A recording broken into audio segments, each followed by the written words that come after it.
So this is a 2013 Dodge Charger HEMI Pursuit.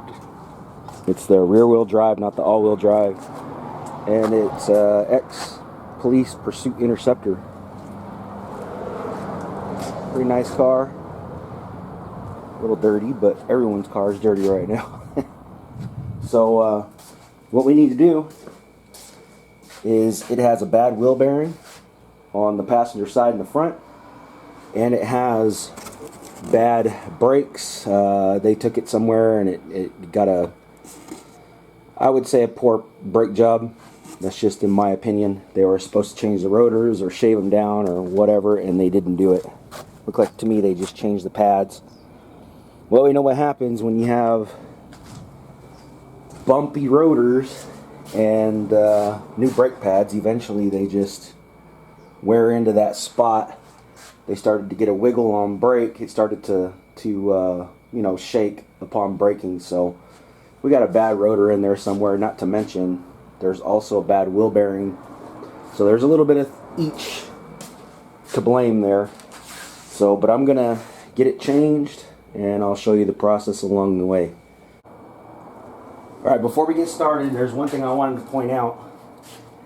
These are drilled and slotted, and they go in a positional pattern, so you want to make sure you get the right one on the right side of the vehicle. So this one here, these are pretty nice. We'll get commenters and people saying, "Oh, you should have stuck with Mopar," and that's true, you should. But like I said, in this time, people could use a little bit of a break, and they got literally, and they got to do things according to budget. These look pretty nice. I mean, you know, they look decent. Now this one here, it says position right. So you see how the drill goes, the pattern. This is the left, and it goes the opposite way.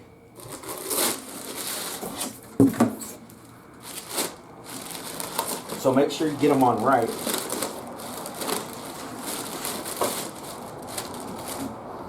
Do this quickly.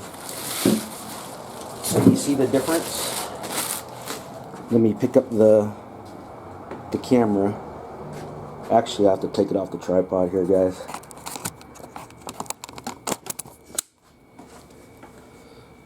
So you see the difference in the direction of the drilling and the slotting on the brakes.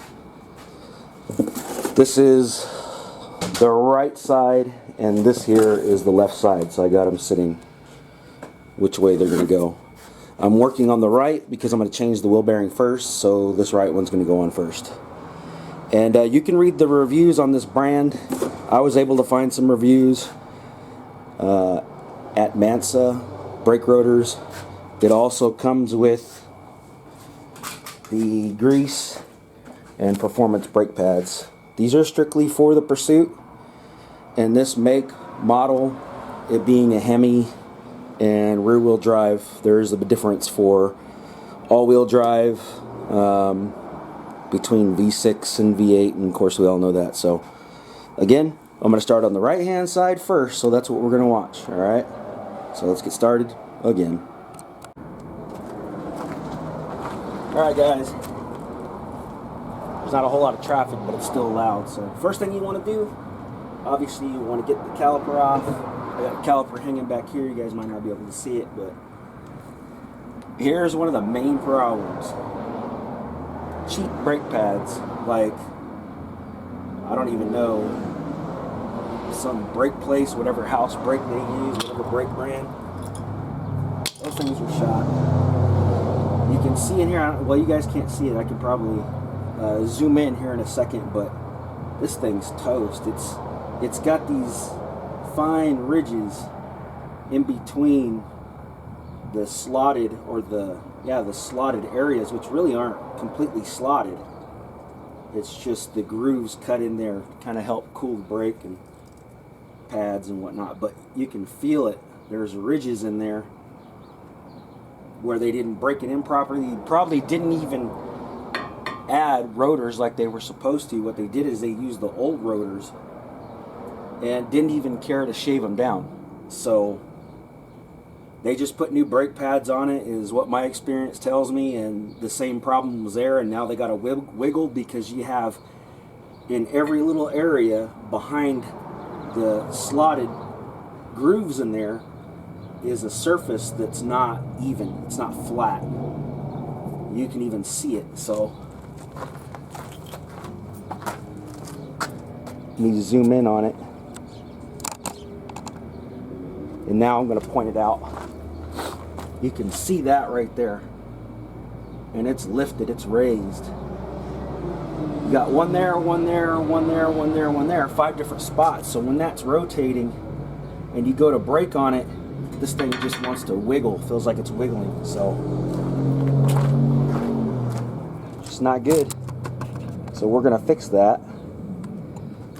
So what you want to do first, you know, pull the caliper wheel off, caliper off. Then you're going to pull, let's see which one I got here. Got my ratcheting breaker bar. If you turn the wheel, when you got it jacked up, you turn the wheel the other side, this allows you more access to get a bigger breaker bar in there if you need to. So that's the way I do it. Of course, if it's up in the air and you got a lift, you can do it from underneath. You can keep the wheel straight. So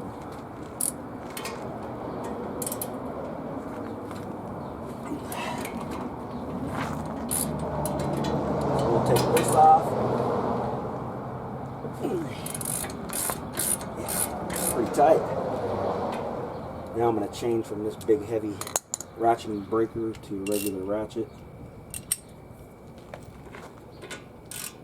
And you guys, if you're working on one of these, you know where the bolts are at, so I'm not going to pull the camera around here and show you. And once we get the caliper bracket out of the way, we'll pull the rotor off. I already went ahead and pulled the ABS and the brake line holder out of the way. There's just two 10mm bolts holding that in place.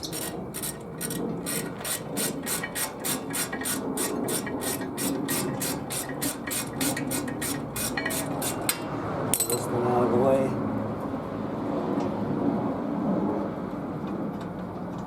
These do have Loctite on them, so make it a little tough to pull out with your fingers.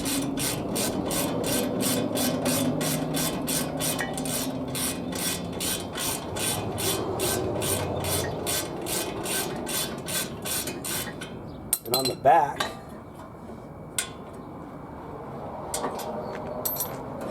pull the caliper out of the way, pull this heavy paperweight rotor out of the way. Man, that thing is bad. Oh, the backside's even worse. Yeah, they just didn't. There's no way they shaved that down and put new pads on it. There's just no way. Got to beware of those brake shops. So now there's just 3 bolts on the back that hold that wheel bearing in place. I'm gonna grab my WD-40. And I'm going to spray all around here. We live in Arizona, so everything's not too rusty, but at the same time, you know, it is the wheel. Moisture does get up in there from heating up, cooling down, especially during the springtime in Arizona. Alright, so I got the bolt sprayed on the inside, which really probably didn't even have to do, but that's okay. Kind of get used to doing things. Wow. That was pretty damn easy. Jeez. And it makes a world of difference because I can turn it with my fingers. There's one. These aren't really on there. I gotta check the torque specs on that. I'm pretty sure this one's never been changed, but I don't know that. It's a police interceptor, so they could have changed it at some point. Awesome car, by the way, man. Fast. And then the last one I can probably get to on this side, but if you need to, you can turn the wheel back, facing forward. That one wasn't too tight either. I gotta check the torque specs on that, but can't get it finger tight. Expect it to work. But these wheel bearings, you know, they're pretty. I like the module wheel bearings where they're bolted in rather than pressed in. I mean, I got a press. I've done a million of them, but you just learn to do some of the things you do. Even though it's work and you don't mind doing it, you don't like doing it. I don't like doing pressed in wheel bearings. All right, so that's how you get the wheel bearing out. It even stinks like it's. And this one is loose, by the way. I didn't show you guys how loose it was, but it's loose. I like to clean this out here.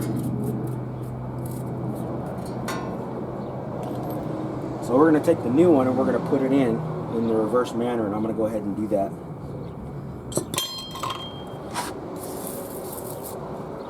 Just to clean it out. And then I wipe it down with a rag.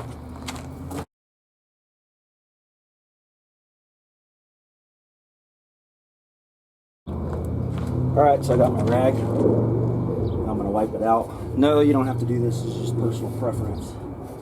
I like to have a clean surface to work in. Now, when you go to put this in, there's one ear that's taller than the other two. So this one's taller, that goes on top. If you don't do it that way, you're going to get the impression that, oh, it don't fit. Of course, if you're smart enough, like a lot of you are, I know you are, you'll turn it around until it fits. But the tall ear goes on top. Just like so. I usually like to do the top one first, so it's not hanging.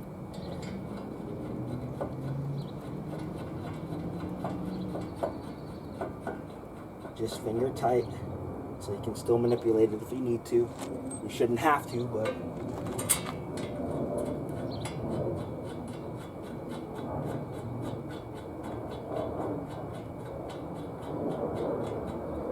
alright.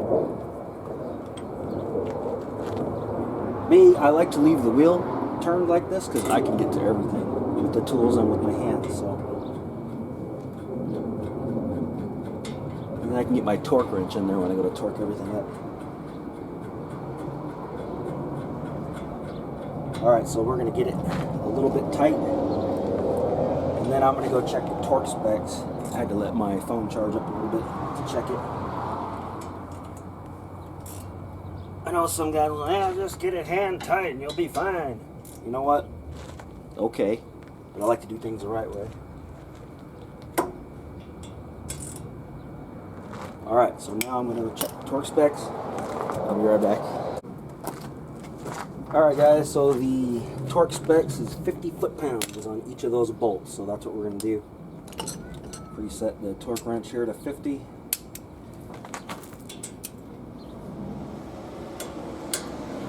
My hand tight is just a little under 50. I already knew that, but that's why it felt like it was easy to take off.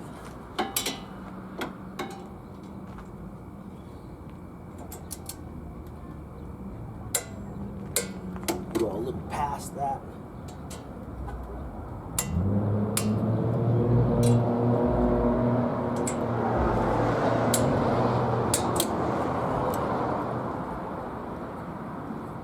She's going to run a lot better.